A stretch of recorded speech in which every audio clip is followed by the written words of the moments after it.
Night, the ladies get on a Zoom call, and some of the same players that said, yeah, we'll authorize a strike, now those same players are saying, maybe we should take the deal. My money. In the ruthless, high-stakes world of corporate labor negotiations, there is one terrifying rule every successful executive knows. If you walk into a boardroom, lock eyes with billionaires, and threaten to destroy their multi-billion-dollar empire, you cannot be bluffing. You must be prepared, mathematically, psychologically, and financially, to pull the trigger and watch the industry collapse. Even the tiniest hint of hesitation, a bead of sweat, a wavering word, means instant defeat. You don't just lose the negotiation, you are humiliated, financially drained, and stripped of every ounce of leverage. For the past 3 months, the WNBA Players Association has been trapped in the catastrophic delusion that they were holding the gun. After a near-unanimous December vote authorizing a league-wide strike, the players were intoxicated by the momentum of the Caitlin Clark era. They believed that by threatening to cancel the most anticipated season in women's sports history, ownership would panic and concede to demands for a 27.5% share of gross revenue. But the billionaires didn't flinch. They didn't blink. They closed the doors, cut off the oxygen, and waited. And now, with the March 10th deadline looming, the union is crumbling. Players are waking to a terrifying reality. Their bank accounts are empty, their leverage non-existent, and their leadership has led them straight off a financial cliff. This is the breakdown. To understand it, we must dissect the psychological trap set in December when the strike authorization vote passed. Players were operating on adrenaline, sold-out arenas, record-breaking TV ratings, and the cultural spotlight of Caitlin Clark's rookie season. They were furious about decades of low wages, commercial flights, and disregard from the sports world. When asked for the power to strike, the players voted yes, thinking it was symbolic, a show of unity, a public statement. But in the cold, brutal framework of collective bargaining, that vote was a blank check handed directly to 7 millionaire executives who have no connection to the players' realities. What seemed like empowerment was actually a trap. The players gave away the keys to their financial survival, and now, many are terrified of the monster they unwittingly created. This is the unfiltered truth. The WNBA Players Association is facing unprecedented psychological, financial, and strategic collapse. And unless the players act, they risk losing not just leverage, but their future. Mind, since it seems that some players have finally realized I gave up all my leverage when I authorized the strike. Players, as soon as you gave the executive committee all the power to strike. The moment you handed the executive committee the power to strike, you permanently surrendered your individual leverage.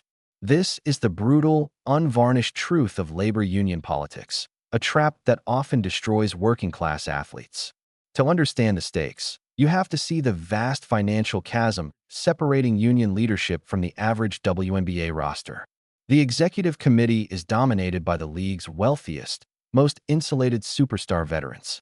Players like Nneka Awam and Breanna Stewart have multi-million-dollar endorsement deals, diversified investment portfolios, and equity stakes in secondary leagues like Unrivaled. They can afford to sit out an entire season, forfeit their WNBA salaries, and wait out billionaire owners to secure a historic 27% revenue share, ensuring their legacy. Their risk profile is completely asymmetrical compared to the rest of the league. Meanwhile, the overwhelming majority, about 80% of WNBA players, are role players, defensive specialists, and young athletes who rely entirely on their base salaries to pay mortgages, fund off-season training, and feed their families. When these working-class players voted to authorize a strike, they effectively handed their financial survival to a committee of millionaires. Now, with the March 10th deadline looming like an executioner's blade, reality is hitting hard. Missed paychecks, canceled health insurance, and jeopardized housing. Role players are rebelling. They are questioning why they are risking total financial ruin for revenue percentages that may not materialize for years. This internal conflict is no longer hidden behind closed doors. It's spilling into the public, exposing deep fractures within the union. Meanwhile, the owners' teams of elite financial analysts and psychological profilers are watching. They don't care about press releases, They are hunting for weakness, listening for cracks in the armor. Lexi Brown's recent public statements are a perfect example. Her open defiance represents a catastrophic breach the owners have been waiting to exploit, and it may very well accelerate the unraveling of the union from within. Lexi Brown's fed up with the executive committee. Lexi Brown is one of those players that said, no, I'm not authorizing a strike. Lexi Brown has had enough. She's openly challenging the executive committee, publicly stating that the players do not agree on everything, shattering the carefully crafted illusion of a unified front. In any labor standoff, unity is the only currency the workforce holds. When a respected veteran like Lexi Brown signals she won't authorize a strike, she instantly becomes the voice of the silent, terrified majority. She represents the dozens of players too afraid of locker room backlash to speak out, who are secretly praying to accept the owner's current offer just to secure their upcoming paychecks. WNBA owners watched Lexi Brown's statements spread across the internet and immediately recognized the truth. Their plan was working perfectly. This wasn't luck, it was mathematically engineered leverage. By ignoring the union's proposals for 6 weeks, compressing timelines, and starving players of official communication, the owners deliberately sowed internal anxiety, knowing the union would eventually turn on itself. To ensure total compliance, the owners created a logistical nightmare designed to strike fear into players during free agency. They imposed a brutal timeline. If a deal is verbally agreed to by March 10th, but not officially signed and ratified by March 31st, the entire league structure must be rebuilt from scratch in just 13 days. This compressed schedule is no accident.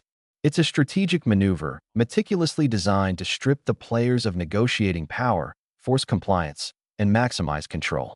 Every detail of the April calendar works in the owner's favor, leaving players trapped between a ticking clock and the threat of financial catastrophe. Drop your completely unfiltered, highly analytical thoughts in the comments section below. If you want the brutal, uncompromising truth about the real business, the real strategy, and the real cutthroat corporate politics of professional sports, hit that subscribe button, brutally smash the like button, and turn on the bell notification so you never miss a deep dive. We do not do mainstream media fluff on this channel. We expose the leverage, we follow the accounting, and we reveal the mathematical reality behind the press conferences. I will see you all in the next breakdown.